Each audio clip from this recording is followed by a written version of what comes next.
Welcome to the Integrated Schools Podcast. I'm Andrew, a white dad from Denver. And I'm Courtney, a white mom from Los Angeles. Episode 5, Interview with a Skeptic. We're joined by Chris Stewart, a Black education advocate, father, and former school board member. This one's heavy, but it's really important. Courtney, how did you come to have this conversation with Mr. Stewart? So Chris has spoken out a lot on the national scene, and much of what he says is a critique of integration, at least in the ways that it's currently done, which maybe we could argue is more about desegregation. Anyway, I think it's really important for us as white people who care about this issue to listen and listen hard. So I reached out to him, and we've had a number of really good conversations about this stuff. Yeah, so like from the start, you guys seem to be on pretty opposite sides of this debate. Like we're integrated schools. He's pretty outspokenly against integration. But I guess one of the reasons I like this conversation so much and why it's so important is because I guess, fundamentally, I'm not sure we are on opposite sides. I mean, certainly there are policy issues where we might not all agree, but what we're focused on at integrated schools is not really the policy, but it's the underlying stuff that allows us to continue to make choices that have negative consequences for everybody, especially communities of color. Yeah, I tried really hard not to get in the weeds on particular policies with this interview, but really to highlight how we as white and our privileged parents have made choices that are problematic. And Chris is really good. He's really clear, maybe even harsh about pointing those out. But, I appreciate that. I appreciate that immensely, actually. Yes, I think it's safe to say he does not pull any punches. Right. It's not always easy stuff to hear, but it's really important to listen. I mean, look, Integrated Schools is largely a white privileged organization talking to white privileged people, right? And we do that because we recognize that the current state of segregation is a problem created by white people. Yeah, right. Like racism, integration is really a white people problem. But we have to listen and engage and be in conversation with people of color, with people who might not agree with everyone, and especially folks with whom we've done little historically to build any trust. Yeah. Because otherwise it's not really integration, right? It's just another form of desegregation that ultimately isn't building the kind of society that we believe in. So this listening needs to happen now. I mean, it should have already happened, but It definitely needs to happen now. And it's not going to be easy or straightforward, but that still needs to be our goal, period. Totally. All right, let's hear the interview.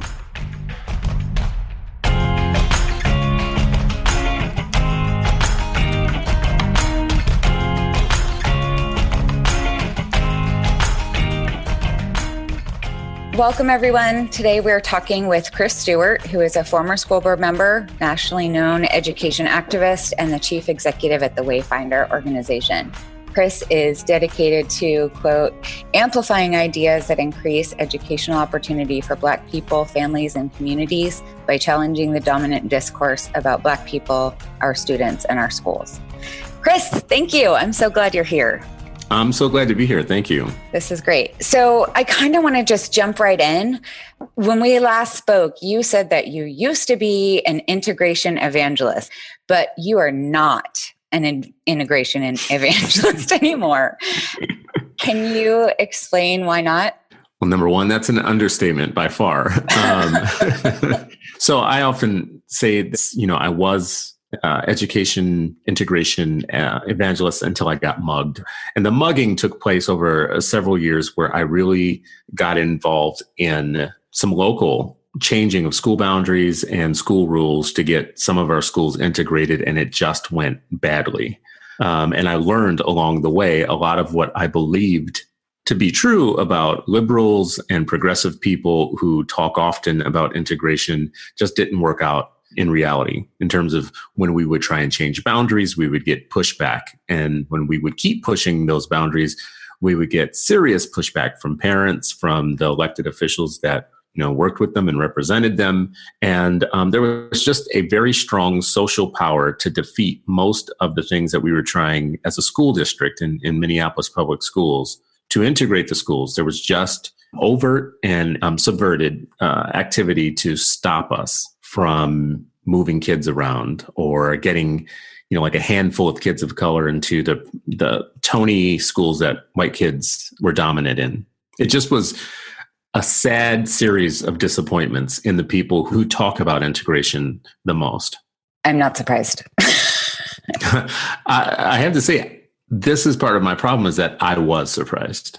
I really believed in progressives and liberals, at least on these things. I thought there were just a certain number of things that we were just clear on, like racial integration and equity. And I just thought we agreed on all those things. And when it came to the integration part, it just really wasn't true. So when there was all of this pushback, I'm sure I could probably guess at all of the reasons for the pushback, but do you want to kind of summarize why people were resisting the rezoning? The number one through line that everybody wrote to me, which was, I bought my house specifically so my kids could go to these schools because I value education. And then that was the common opening paragraph. And then after that, it was a series of things like, my child is so special. My child deserves the level of quality education she's getting right now. If you make us move to a school where none of the parents care about education the way that we do, we will pull our children out and put them in private school. And mind you, these are not like the super crazy conservative parents. These are Obama voting, left of center on every issue, writing a school board member basically saying, those people don't care about education the way that we do, and we don't want our kids mixed up in that. The fact that they're in schools with low test scores should tell you something right away, that our kids don't belong there with them. We will use all of our social power to get you out of office, to get you off the board. Mm-hmm. We will call the mayor. We will call the Speaker of the House. We will do whatever it takes because you're making a grave mistake by not listening to us. I actually want to say one of the ones that surprised me the most. And so every time I say that something surprised me, you having a PhD in whiteness should probably not be surprised about what's about to come out of my mouth. But these literally were surprises to me, right? Like things that I learned how naive I actually was about people in the state of racial politics in a very liberal city. But one person who wrote me basically said, I volunteered once at one of those schools over north, and North Minneapolis is our black side of town, if there is one.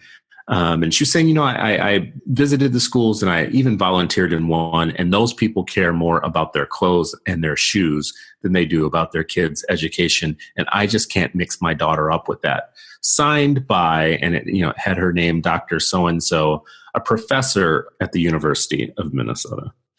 And I'm thinking to myself, this is problematic on so many levels. Like the first one is just the level of backwardness in what you just wrote to me. But the worst part is that there are actually college students taught by a person who is too culturally insulated to understand how backward she actually is. Yeah, I'm not surprised. I'm horrified. I have big feelings about it, but surprise isn't one of those feelings. One thing that is always so fascinating to me in a horrified sort of train wreck kind of way is the narrative around who cares about education, which parents care about education, and in some of the language around parent engagement is so incredibly white, or it's either really paternalistic. Or, but it's very framed in like caring as a parent about education looks like this. And there's sort of one way to show up. Yeah. I mean, and it's kind of like the hidden rules of being middle class, or the hidden rules of being in the social, economic mainstream or whatever. Yeah. But it's actually not the way that if we care about our public institutions that we should be going about working in a pluralistic society where not everybody is white middle class with two white college educated parents. That's our standard and that's our gold standard. Then our education system should be shut down tomorrow because that's no longer the mainstay of who's served in our public schools. That's right. And to be very honest with you, I think it's in doubt whether or not we share a common public institution called the public schools, and whether we should, like whether Black and brown families should even be interested in sharing school districts with people who are so pampered, privileged, and culturally insulated to the point where they're almost juvenile about their standing in the world. They don't understand the sense of superiority that they still carry with them that is updated, but actually no different than their ancestors and their forebears who made us captives, right? So the idea that we've come so far is just really, it doesn't bear out in the savage racial economic politics of education. It just really doesn't bear out that we've come so far. In some ways, there's just this soft social power that still takes place amongst white moms mostly, but the husbands that love them too, who come along for the ride, to kind of dominate the landscape of how public school happens, like how the game board and the pieces are played, and how little islands of privilege just get set up, if not in a whole school or a whole district or a whole zip code, at least within a unit of a school where, the smart, good white kids are kind of kept away from the savage general population. I'm being dramatic in the way that I'm talking right now, and there's a purpose to that. The purpose really is the situation itself is that dramatic. Like the inequities bear out really material results that are way more dramatic than the way that I'm talking right now. Yeah, I mean, I actually don't disagree with you. I guess the kind of slipperiness of racism is in a way what we're talking about, right? That, it doesn't have to be carrying a torch in Charlottesville. No, actually, that's my preferred way of it showing up. Right, because then there's no mystery. Point at that. That's right. I'm like, okay, so you've got a tiki torch. I see that we're done here. But I know where I stand with you. Yeah, you're making it pretty clear. It's the other ones who smother you in your sleep and, kill you with supposed kindness that are actually more deadly than anyone.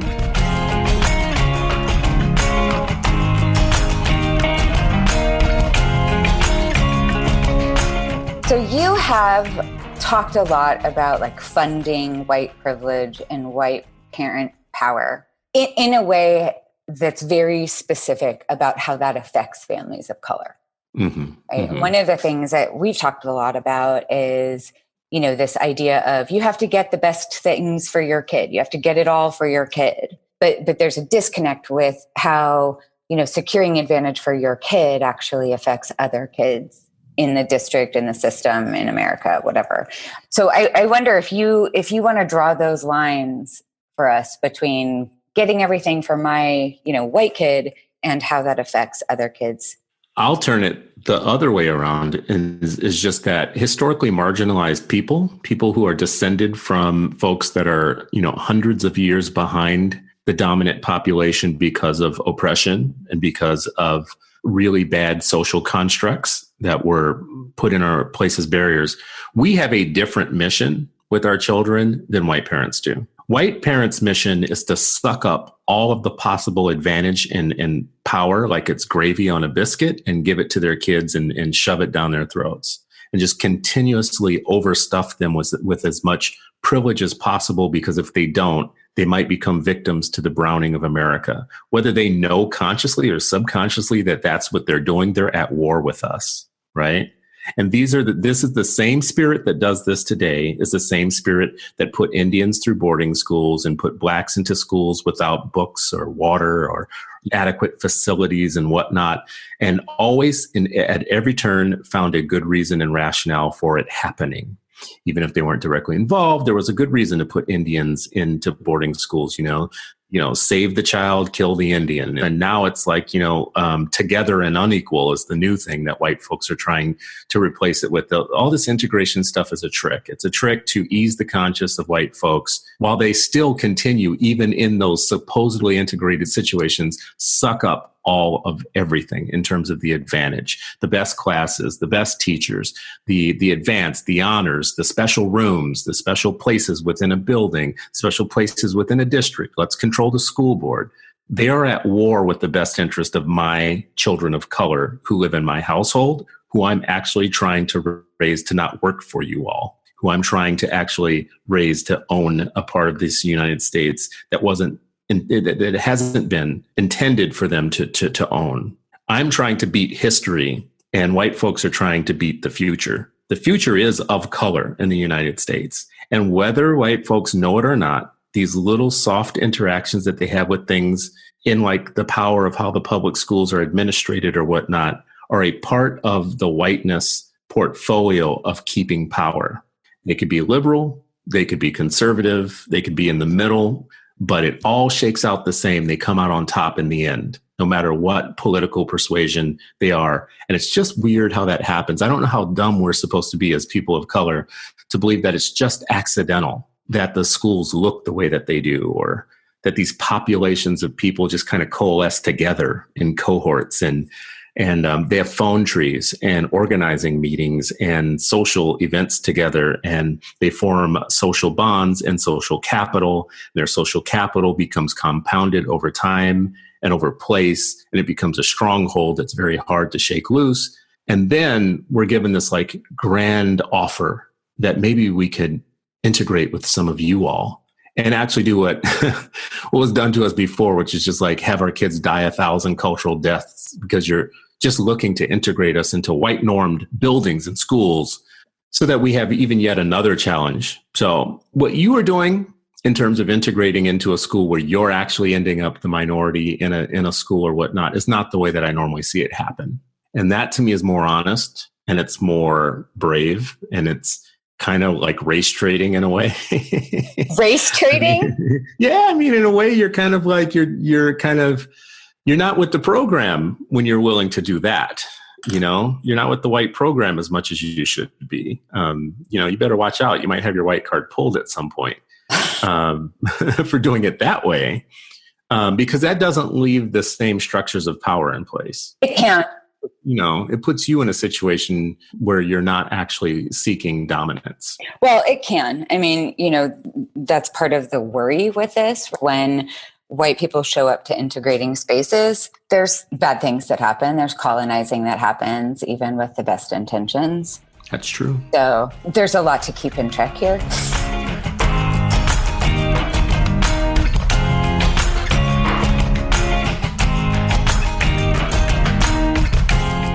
In one of our first conversations, you sort of gave me this checklist of conditions to be met before you would be willing to talk about integration again. And I really loved your checklist. Can you share it? I don't know if it mattered in your head as a checklist the way I heard it, but... Yeah, I don't know that I would be able to recreate it completely, but I mean, there's some things that stand out to me as constants. Like the first one is the onus for any schemes or remedies to desegregation or integration. The onus of all of the remedies have to be on white people, not on black people. So that means that if there's going to be any moving, shutting down of things or whatnot, all of those type of plans have to hold black people and people of color, period, harmless. Meaning we don't lose our teachers. We don't lose our buildings. We don't put our kids on buses for an hour and a half to 2 hours to ship them off to white normed places. The opposite happens. Like the new movement for integration has to be predicated on white sacrifice. Like white people actually have to give up something to make it work this time, because we tried it the other way and we've never recovered from, the white liberal remedies of the 1970s that kind of completely dismantled black education and black educational capital, right? So this time around, it's got to be the opposite. If there's anything to lose, white people have to lose it first, or else we're just not interested. I am talking for the black people who actually were holding the bag when we had all of our losses the last time around, when urban schools that used to be good black schools were shut down, when good black teachers were let go and good black principals were demoted to be janitors, when we started forming education deserts, because of course there couldn't be any good schools that white people would want to go to in the hood. So we're going to shut down the educational capital and the institutions within the black communities, and then ship the people out and not even think about what message that sends to people of color and to white people. Like what a superiority mind boost. Like, you guys can't be great until you come be with us, and maybe we'll let you be with us or not. So that's the first thing. The second thing is really, it can't be like white normed inclusion that passes for integration. It can't be second class integration where, I'm tolerated in your building and my kids are allowed to be with you all or whatnot. Because actually, I don't have that level of insufficient self-esteem, right? Like, I don't need my kids to understand the world in terms of they can't be good unless they're with you all. There is no gold standard that has been set for me in my life, or for anybody who thinks like me or parents of color who actually want to raise healthy, well-adjusted people of color. So it can't be like white normed inclusion. You and I have disagreed on this other point a little bit more, but I'm actually not 100% sold, but a little bit more sold on the idea of diverse schools. Schools where there isn't a dominant, like it isn't white normed, but there are multiple, kind of a plural population of people, so that you don't have any clear idea that we're being integrated into your thing, but we're all sharing a common territory, kind of like the United States. So that's another big one for me too. The other one is you can attack white choice, but you can't really attack my choice, right? Because we have been exiled and because we have been booted out of the circle of power and kept out by the way that racial, economic, educational politics work, we have had to develop alternatives to the mainline system. So for some of us, like all of this talk around let's opt out and let's stop the privatization and corporatization and end the charter schools and all that stuff is some of the whitest bullshit I've ever heard in my life. And I just don't want to have any part of it. It's like selling my people cultural suicide, like telling us the only thing we can do is the mainline schools and trying to create boogeymen out of anything that would be an alternative. That's not to say that I think people who are offering alternatives are all saints and they're angels or whatnot. I'm just saying it's our call. It's actually no one else's call. Right. So don't get in the way of any choices I'm making because you have some college level understanding of neoliberalism and privatization and all the shit that people talk about that actually doesn't solve my Monday problem. My problem is you guys can argue about all of that, but where do I put my kid on Monday? And if you're telling me, oh, I should take one for the team and put them into this crappy district school that you've already abandoned, because I want to kind of sign on to some weird loyalty oath with the state schools, the same state that is killing us in the streets, over punishing us in the courts, mass incarcerating us, putting us on welfare through these jacked up schools. Like we're supposed to have some sort of weird loyalty in Trump world to the state and to the government of all people because we don't want to privatize. So all of that is just to say, don't get in the way of my choices. I'm choosing a charter school. I'm choosing a district school. I'm choosing a private school, whatnot. You do not have to like it at this point. But after 400 years of white bullshit, I think we get to choose now. And it doesn't matter whether the good white people of affluent cities like Seattle and Portland and Los Angeles and elsewhere don't like choice. Let's be real. They don't like choice for us. They love choice for themselves, like the choice to be able to pop onto Zillow and buy $1 million house so that you get the good school. See, that's a choice, right? That's right. It's not a choice all of us have. We've talked at length about the charter school stuff. And to us at integrated schools, charters are just one of a billion ways that white people can segregate. And so it's not my business to tell a black or brown parent where to send their kid when we set the fires.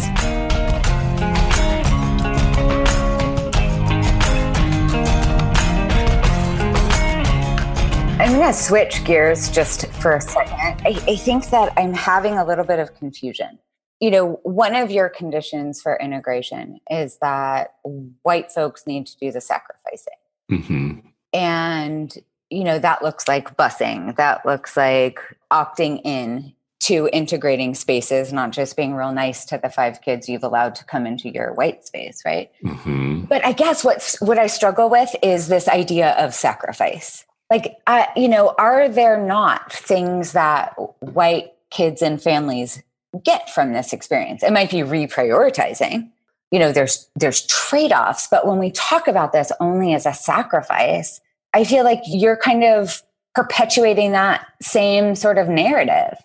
The narrative that there are some sacrifices that would have to be made? No, I think that there are things that white kids get from these experiences. I absolutely agree with that. I do think that it would make for better people, for better white people, for sure, to have kind of direct contact with other folks that they come to know and come to like and appreciate and be friends with, and some not be friends with or whatever. But yeah, that all makes sense to me, right? I get that. But you can't read books about people hoarding privilege and not realize that the opposite of hoarding is actually just taking as much as you need, which means if you already are overprivileged, you do have to give some things up, right? There's no way out for me. And listen, I can't tell other people what to do. There's no moral way for me out of being overprivileged that doesn't require you deprivileging yourself in some ways. And that's what the word sacrifice means. I don't mean that you're going to be some sort of martyr for sending your kids to some of these schools.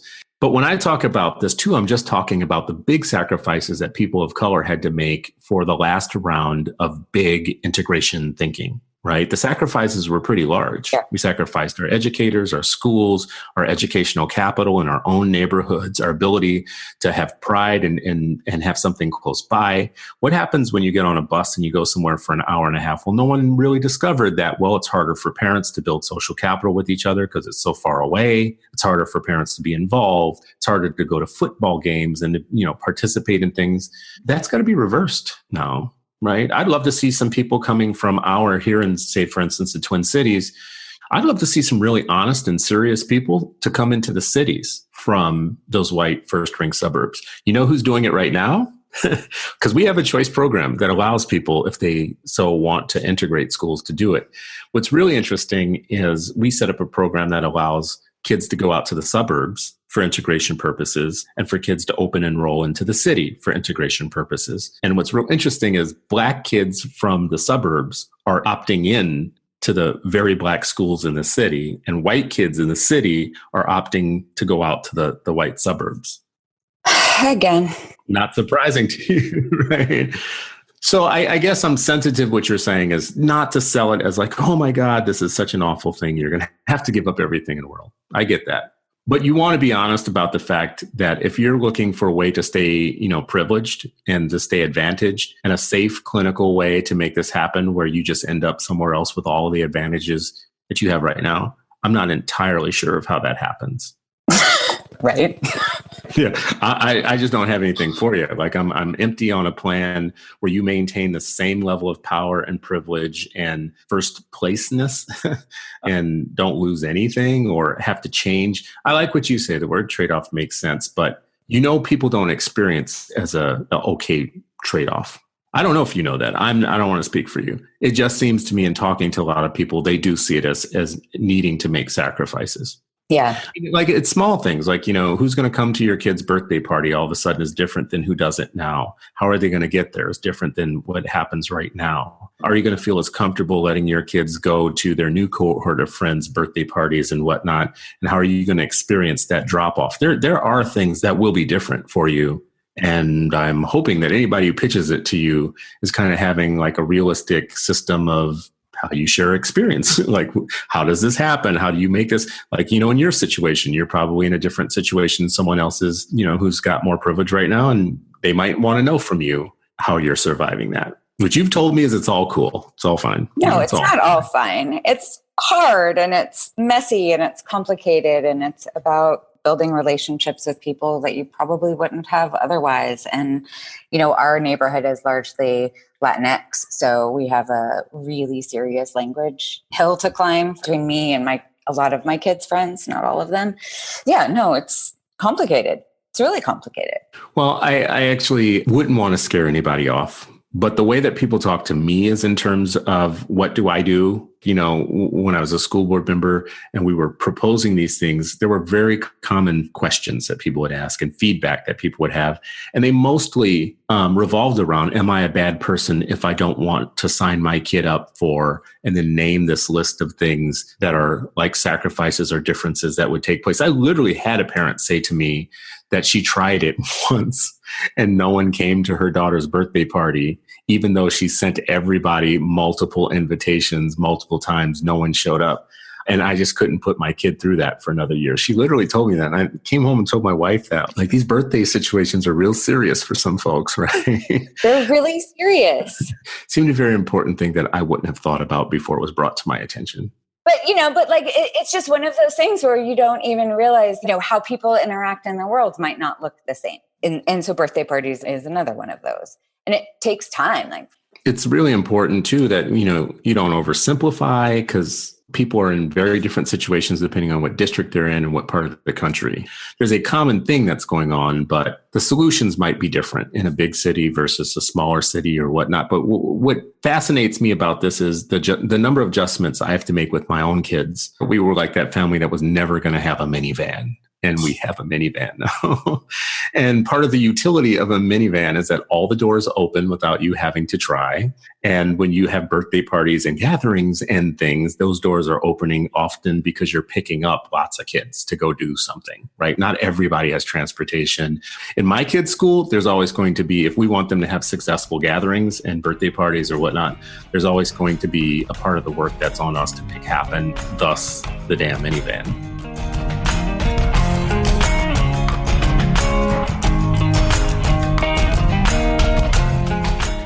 There is work to be done, though, that isn't just hard policy work. Isn't just work of like getting people into buildings or changing school boundaries so that you make people do these things. There is another part, like the resistance to integration that I experienced from people is very, in large part, social. And we were trying to fix it with policy solutions. And our policy solutions always were beat by the social capital in the social situation. It was being defeated by that part. And there's nobody who concentrates on that part of the work. We were all bureaucrats, politicians, and elected people. So I don't know how you change the hearts and minds of people. I mean, I'm trying. Well, it's a mighty, mighty fight. Well, I mean, all this work is really peri-political, right? That we're trying to do. Because policy A is really different in different places. But the narratives that white people use to support the choices that they're making and where they live and where they send their kids to school and how they show up, those are all outside of politics. And if those, rules, regulations, and zones apply and I don't like them, I can opt out of them. Yeah, well, when I said to you before in a previous conversation, I think I really love the idea that people get together and they talk these things through with each other and they start bonding and build up their own social capital around these issues. Because I think that's the way that you have like progress and social change, is when people start taking it on themselves and start working with their friends and families. But they have to eventually get to the part where they're willing to challenge their own. They're willing to challenge their neighbors, their community, their neighborhoods on these issues. Because what I have seen is that the group that will be dominant in this discussion and be resistant are always much better armed than the lambs who come into the debate trying to find the kumbaya for everybody and, let's be into integration or whatnot. They almost look like doe-eyed children sometimes in how they don't understand the level of kind of social sophistication of the people who are resisting and the way that they exercise their power. They have you outmanned before you get there unless you're pretty well versed in things. Like, and your clique has to be pretty solid. I don't know about everywhere else, but I know in Minneapolis for sure, there's a lot of talk about integration and all that. But the warriors on the side of actually making it happen when things go wrong or when the policies aren't going to go our way or whatnot are super not armed. they're like outmatched by far. What would you suggest? How do they get armed? I think, what I said before, like you guys are on your way there with them actually feeling, confident with each other, like having some backup. People always fear like jumping out there and being the only person and going to the board meeting and saying the thing when no one's going to be behind them, or organizing things and realizing that 9 out of 10 of the people that they live around and see on a regular basis are going to be against them. That requires you to feel like you have a core group of homies who are always going to be there who see eye to eye just like you do. Because the other group is meeting.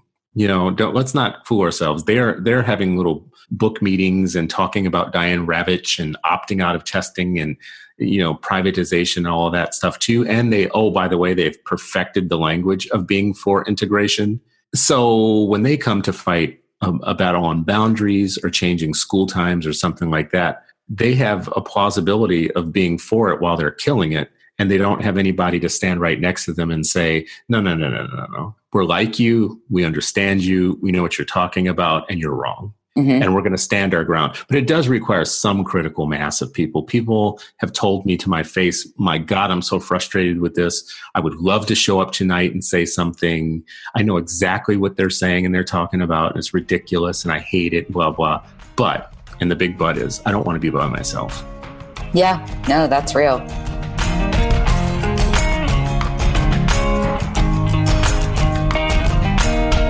Did you see the video that I sent you? It's a video of a woman who pulled her kids midway through elementary school and is driving them across town and went for the first time to the school board. And she stood up and said, like, in support of both school integration and calling out school board members by name, like so-and-so, I am a constituent and I do believe in school integration. And, and I'm doing this with my kid. And I mean, if you found a way to help her be more confident in that situation, I feel like that's God's work right there. Because when I was on a school board, to have that exact situation happen, that person show up would have made all the difference in the world in many of the meetings that I was in.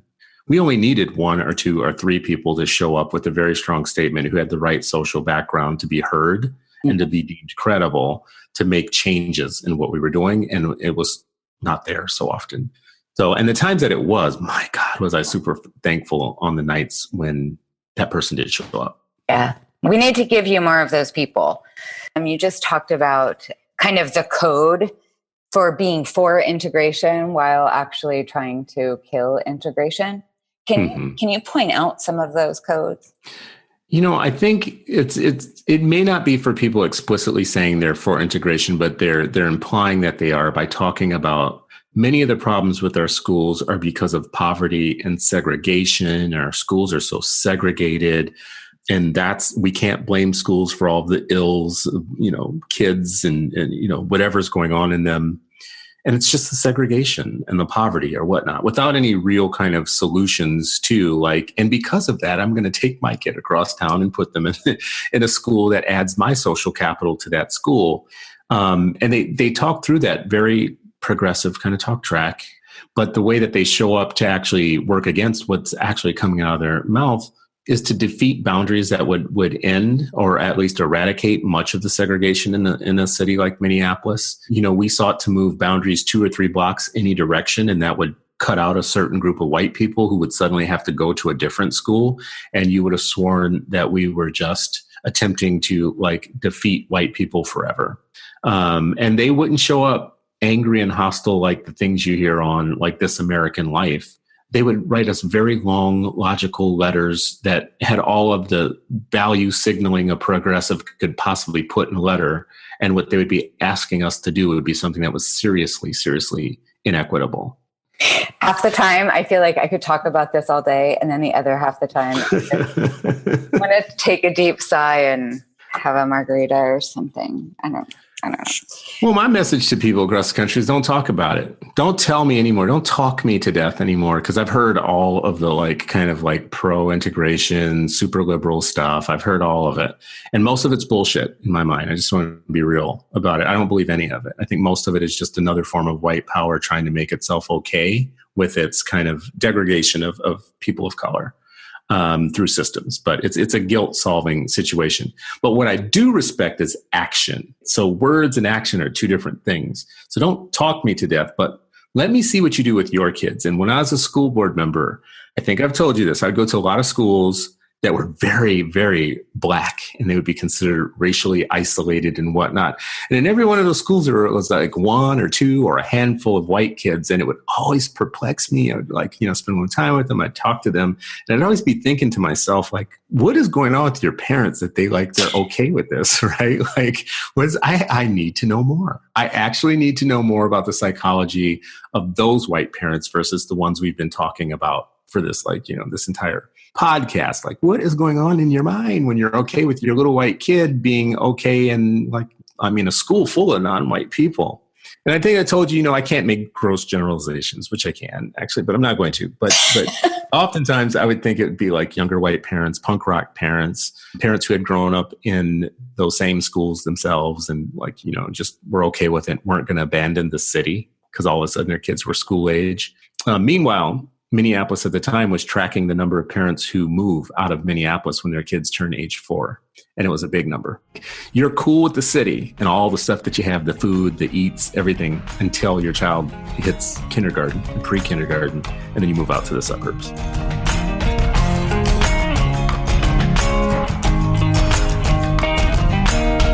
I don't know. What is your advice to white people who want to be these punk rock parents that you're talking about?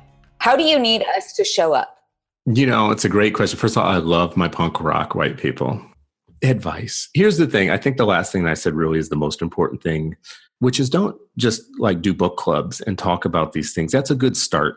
But you have to actually know that the activism part doesn't begin until you're willing to challenge the systems and challenge your neighbors and challenge your friends and not become a wilting violet in rooms and places and spaces where people are saying the opposite of what you're saying.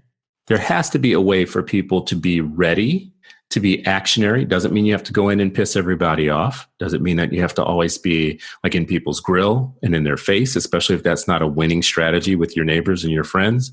It does mean that there needs to be some level of commitment. Like if you think about the abolition movement or the suffrage movement or the civil rights movement, there were always that large mass group of lukewarm people, but there were always that smaller group of people that were hot on fire. And the hot on fire people are the ones who get things started. They get the ball rolling. They push people out of their comfort zones. This issue kind of needs that for the white side of things. Really, right? Like not everybody's ready to do that. Not everybody's prepared, but there has to be some sense of getting people to the point where they will do the challenging. When people of color step to the mic and really kind of push back on these things, when I'm saying what I'm saying right now, well, that's just, there you go again. You people are always about race. It's just a race thing. And you're just a black guy. It's always the black guy stuff. Or, it's always white people this, white people that. It's different when white people show up, right? Because that's off the table. Yeah. That's just completely off the table. Now it's man on man defense. Y'all just do your thing. And I get to eat popcorn and watch what happens. But to tell you the truth, I'm rooting for you, but I'm betting on the other team. I know. Well, we need to just schedule a time to talk in a decade. In a decade and see how it goes. Well, this is that time a decade ago. We've been in this time for millennia. This is, right. I think it's different now. I'm having conversations now that I couldn't have had when my kids were starting kindergarten a decade ago. Ooh, Courtney, you are hopeful, and I love you for it. I am hopeful. I'm going to be watching you. I am hopeful. I am with you. But, trying to be somewhat realistic too.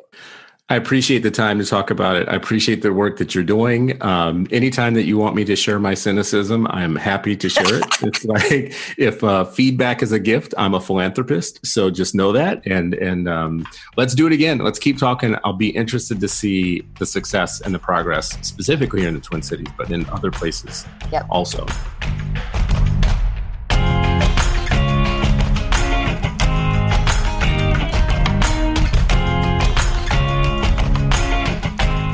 Well, damn. Andrew?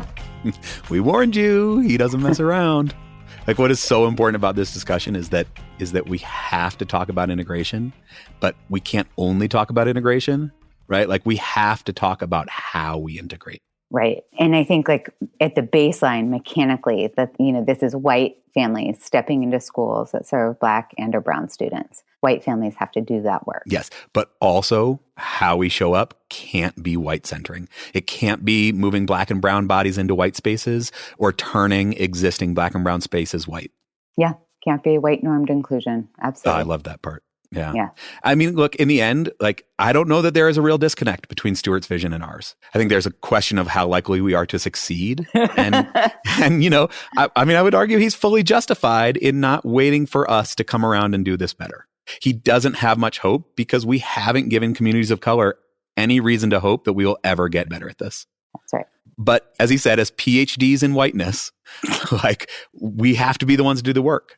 You ended your interview on a hopeful note. I am hopeful that we can change hearts and minds, even if it takes generations. But what I know we can't do is sit back and accept the status quo, right? If not us, then who? If not now, then when? That's right. And I love that Chris said that he was rooting for us, even though he might be betting against us. Yes. So, dear listeners, what did you guys think? Record us a voice memo, let us know, email it to us, hello@integratedschools.org, or find us on any of the social media channels at Integrated Schools. Yeah, and thanks to everyone who has emailed, rated, reviewed, subscribed. We really appreciate your feedback. It actually means a lot because this work is both intensely scary and important, and Yes. We are grateful to be in this with you all as we try to know better and do better. For sure. See you next time.